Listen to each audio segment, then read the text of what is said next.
कार्तिक मास महात्म्य कथा अध्याय 24। लिखवाओं से निज दया से सुंदर भाव बताकर। कार्तिक मास 24वां अध्याय सुनो सुधाकर।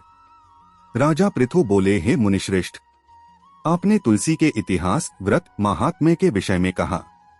अब आप कृपा कर मुझे यह बताइए कि कार्तिक मास में क्या और भी देवताओं का पूजन होता है, यह भी विस्तार पूर्वक बताइए। नारद जी बोले, पूर्व काल की बात है। सह पर्वत पर करवीकर में धर्मदत्त नामक विख्यात कोई धर्मज्ञ ब्राह्मण रहते थे। एक दिन कार्तिक मास में भगवान विष्णु के समीप जागरण करने के लिए वे भगवान के मंदिर की ओर चले। उस समय एक पहर रात बाकी थी।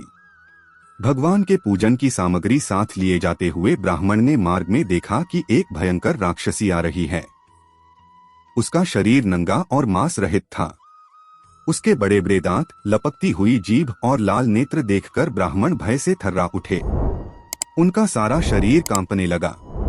उन्होंने साहस करके पूजा की सामग्री तथा जल से ही उस राक्षसी के ऊपर प्रहार किया। उन्होंने हरिनाम का स्मरण करके तुलसीदल मिश्रित जल से उसको मारा था, इसलिए उसका सारा पातक नष्ट हो गया। अब उसे अपने पूर्व जन्म के कर्मों के परिणाम स्वरूप प्राप्त हुई दुर्दशा का स्मरण हो आया। उसने ब्राह्मण को दंडवत प्रणाम करके इस प्रकार कहा, ब्राह्मण, मैं पूर्व जन्म के कर्मों के फल से इस दशा को पहुंची हूं। अब मुझे किस प्रकार उत्तम गति प्राप्त होगी? धर्मदत्त ने उसे इस प्रकार प्रणाम करते देखकर आश्चर्यचकित होते हुए पूछा, किस कर्म के फल से तुम इस दशा को पहुंची हो? कहाँ की रहने वाली हो? तुम्हारा नाम क्या है और आचार व्यवहार कैसा है? ये सारी बातें मुझे बताओ। उस राक्षसी का नाम कलहा था। कलहा बोली, ब्राह्मण, मेरे पूर्व जन्म की बात है। सौराष्ट्र नगर में भिक्षु नामक एक ब्राह्मण रहते थे। मैं उनकी पत्नी थी। मेरा नाम कलहा था और मैं बड़े क्रूर स्वभाव की स्त्री थी। मैंने वचन से भी कभी अपने पति का भला नहीं किया, उन्हें कभी मीठा भोजन नहीं परोसा। सदा अपने स्वामी को धोखा ही देती रही। मुझे कलह विशेष प्रिय था, इसलिए मेरे पति का मन मुझसे सदा उद्विग्न रहा करता था। अंततोगत्वा उन्होंने दूसरी स्त्री से विवाह करने का निश्चय कर लिया। तब मैंने विष खाकर अपने प्राण त्याग दिए। फिर यमराज के दूत आए और मुझे बांधकर पीटते हुए यमलोक में ले गए। वहां यमराज ने मुझे देखकर चित्रगुप्त से पूछा, चित्रगुप्त, देखो तो सही इसने कैसा कर्म किया है। जैसा इसका कर्म हो उसके अनुसार यह शुभ या अशुभ प्राप्त करे।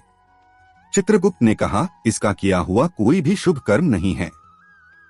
यह स्वयं मिठाइयां उड़ाती थी और अपने स्वामी को उसमें से कुछ भी नहीं देती थी। इसने सदा अपने स्वामी से द्वेष किया है, इसलिए यह चमगादुरी होकर रहे तथा सदा कलह में ही इसकी प्रवृत्ति रही है, इसलिए यह विष्ठाभोजी सूकरी की योनि में रहे। जिस बर्तन में भोजन बनाया जाता है उसी में यह सदा अकेली खाया करती थी। अत उसके दोष से यह अपनी ही संतान का भाण करने वाली बिल्ली हो।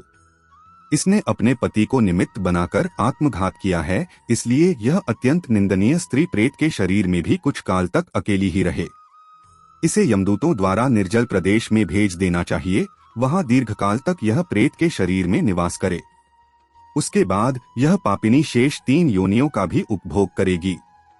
कलहा ने कहा, विप्रवर, मैं वही पापिनी कलहा हूँ। इस प्रेत शरीर में आए मुझे 500 वर्ष बीत चुके हैं।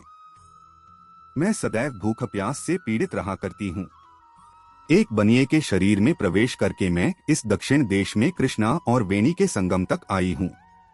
जो ही संगम तट पर पहुंची त्यों ही भगवान शिव और विष्णु के पार्षदों ने मुझे बलपूर्वक बनिए के शरीर से दूर भगा दिया। तब से मैं भूख का कष्ट सहन करती हुई इधर उधर घूम रही हूँ।